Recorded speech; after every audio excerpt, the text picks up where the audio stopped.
بسم الله الرحمن الرحیم.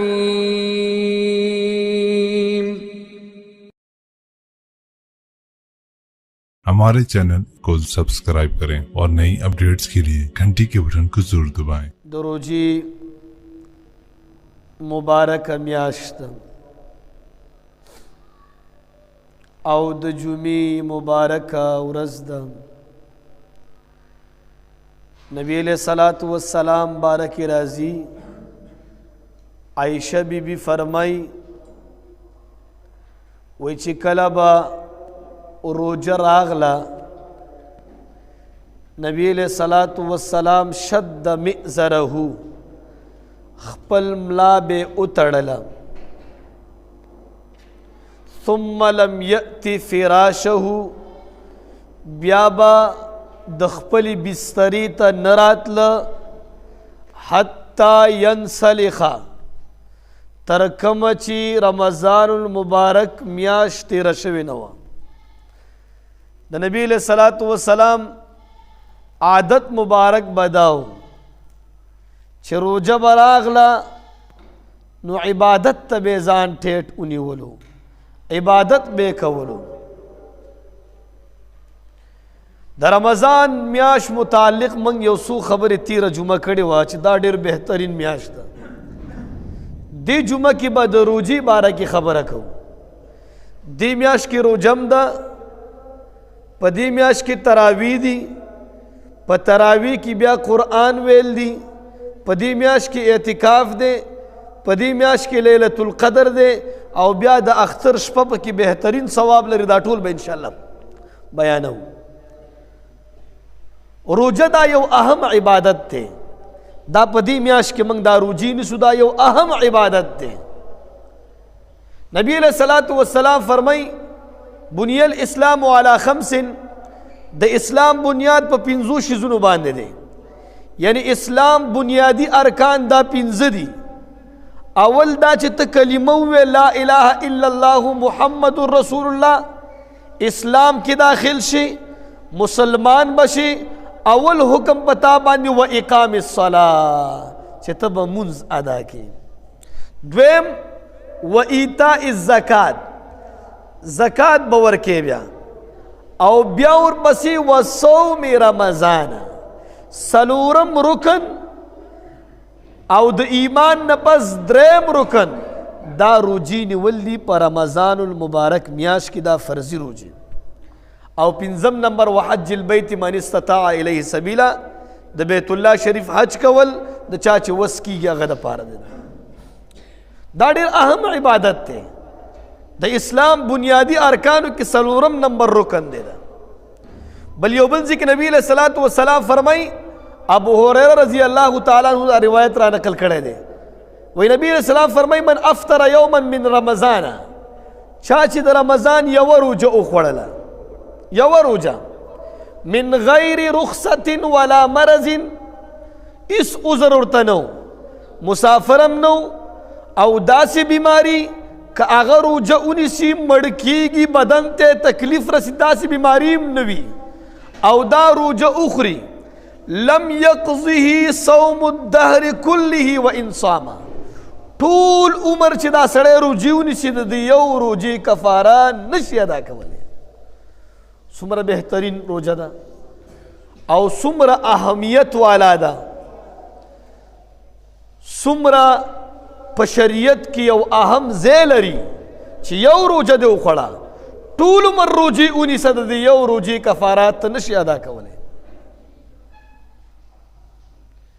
دومره اهم عبادت دی.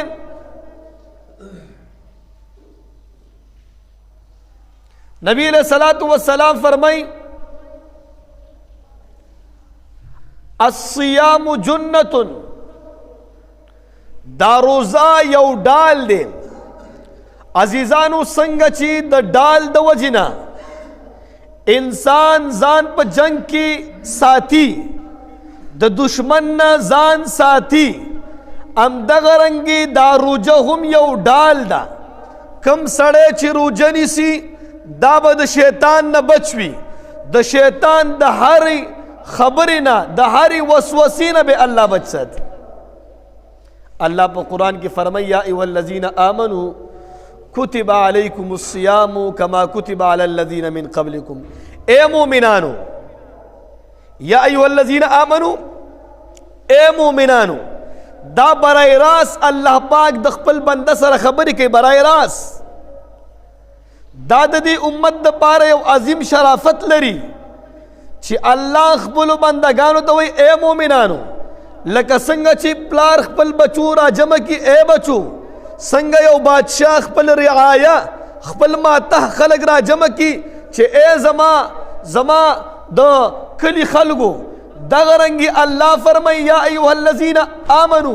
اے مومنانو براہ راست حکم دے. حضرت عبداللہ ابن عباس سے فرمائی چکل یا ایوہ الذین آمنو رازی مسلمان تا توجہ پکار دا چھ دین پس دیر عجیبہ حکم دے. اگا حکم سکے دے کتب علیکم الصیام، توجہ ورکا تا باندے روجے فرض کرے شوی دی کما کتب علی الذین من قبلکم، لکا سنگا چستان مخ کی نور امتنو باندے اللہ روجہ فرض کرے دا داسی پتام فرض کرے دے. اللہ براہ راست حکم کئی خپلو بندگانو تا براہ راست خبر کئی چھے اے مومنانو اے زما بندگانو تاسو باندے روجہ فرض کرے شوی دا، روجہ بنی سی دا دیر دیر زیاد خیال بساتی سنگا چھ مخ کو خلقونی ولا تاسو بے ہم نیسی.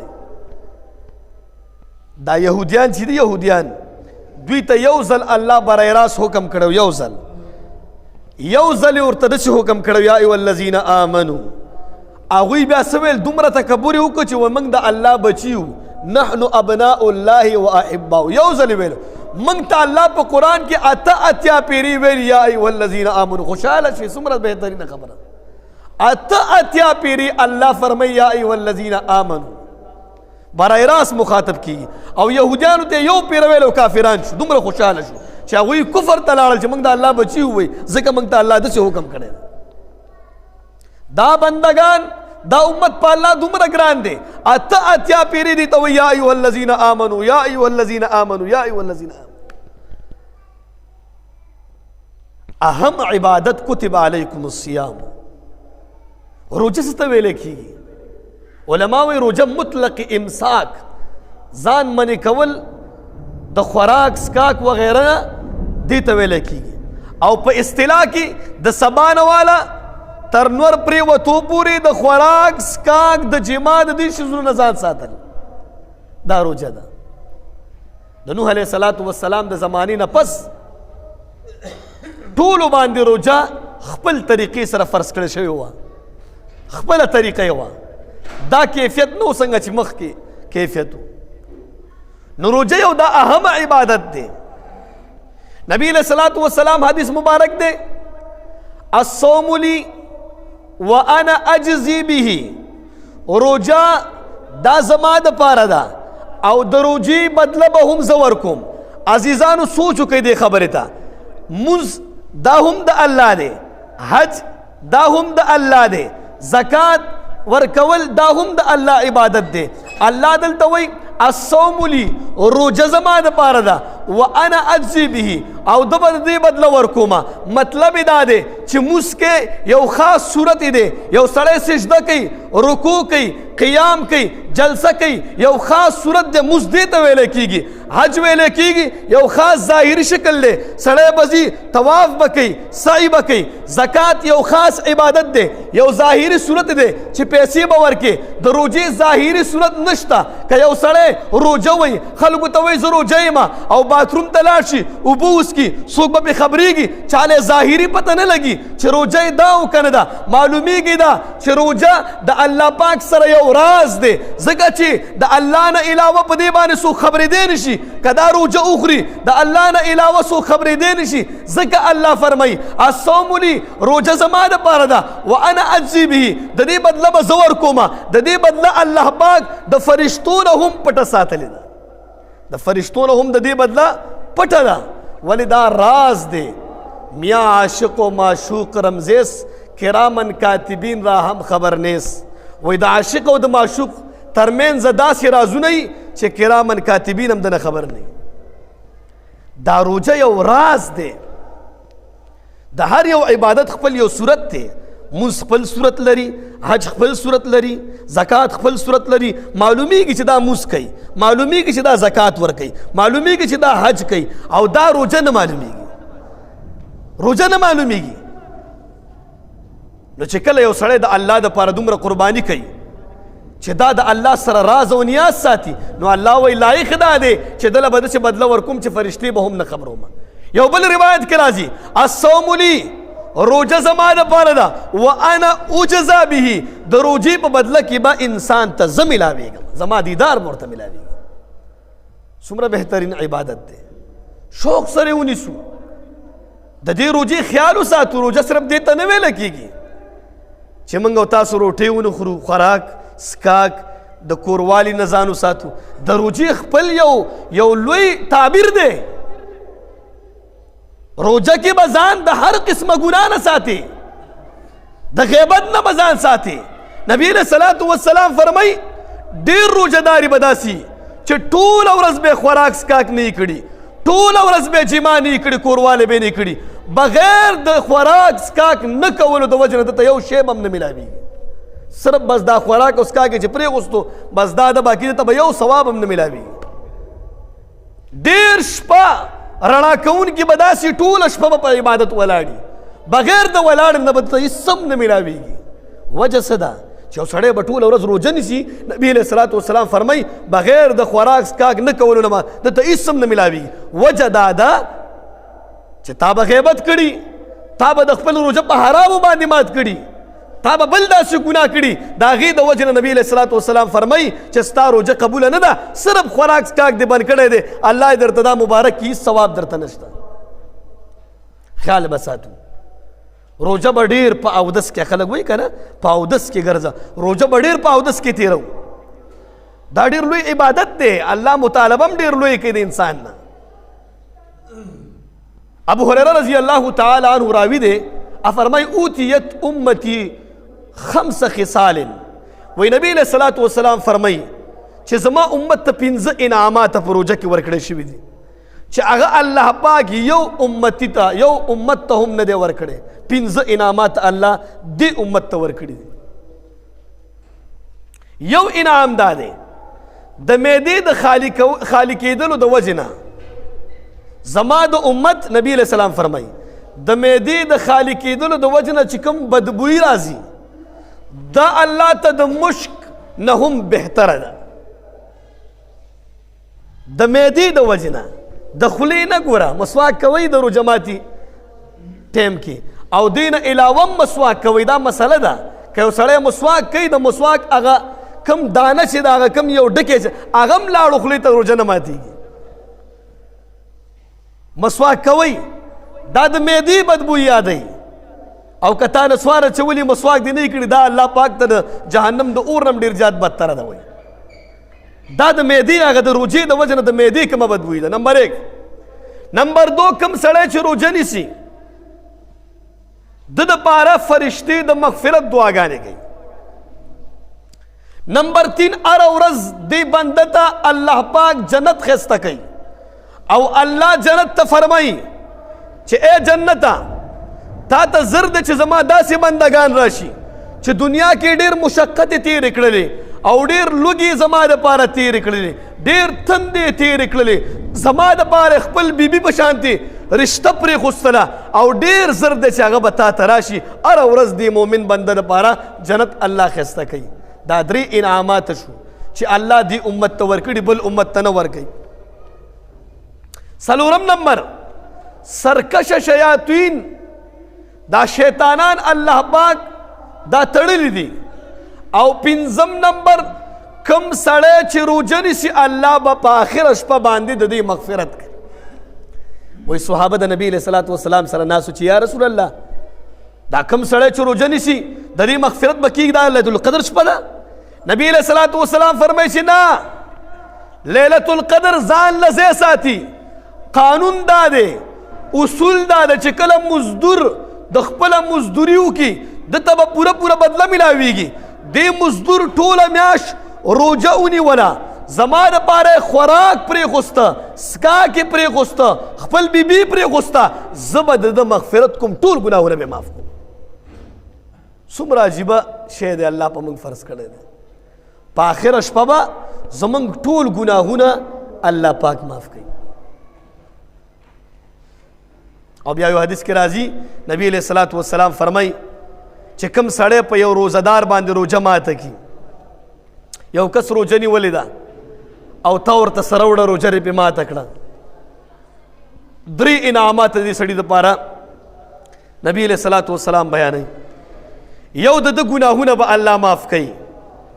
او یو د جهنم د اور نه به الله ساتي او 3 نمبر الله به د روزداري عمره ثواب دله ورکوي صحابه عرض وکړو چې یا رسول الله من کې خو یو قسم هر کس خو داسې وس نشي لرلی که نه چې هغه یو روزداري باندې روژه ماته کي غریبي ده زمونږه نبی علیہ الصلوۃ والسلام فرمیل دا ثواب به هغه سړي ته ملاویږي چې یو پیالۍ لسی په چا باندې وڅکي یا لږ شانتې پی چاله ورکړي روژه ورته ماته کي یا یو کجوره ورله ورکړي کم سړی چې په مړه ګېډه باندې یو انسان باندې روژه ماته کي الله پاک بدله زما د حوض کوثر نه د قیامت پر ورځ چې 50,000 سال ورځ ده په دې ورځ به پې اوبه څکي تر جنت داخلېدلو پورې به درته تنده نه رګي څومره اهم عبادت دی څومره اهم فضیلت او ثواب دی کوشش وکړو علما یو خبره درته کوم علما وایي چې دا روژه ولې فرض کړې شوې ده د دې ډېر وجوهات لیکي تقریبا بعضې کتابونو کې 12 راغلي 11 13 روژه ولې فرض کړې شوې ده روژه ولې فرض ده الله موتا باندې دا یو میاشت روژه ولې فرض کړې ده یو وجه علما دا ښیي چې د انسان عقل پکار ده چې په نفس باندې غالب شي خو کله ناکله د انسان نفس په عقل باندې غالب کیږي کله چې سړی غلا کوي نفس غالب وي عقل لاندې وي زنا کوي نفس غالب وي عقل لاندې الله روژه فرض کړه چې ستا عقل په نفس باندې غالب شي یو وجه دا ده دویمه وجه دا ده روژه ولې فرض ده یا ایها الذین آمنوا کتب علیکم الصیام کما کتب علی الذین من قبلکم لعلکم تتقون په تاسو کې به تقوا راځي درېمه وجه تاکي به الله په روژې نیولو سره عاجزي راولي او څلورمه وجه تاکي به د شکر ماده الله پیدا کوي رزق در باندې بند دی شکر به وباسي یا الله دا وګوره کوجه به چې و داسې خوراکونه به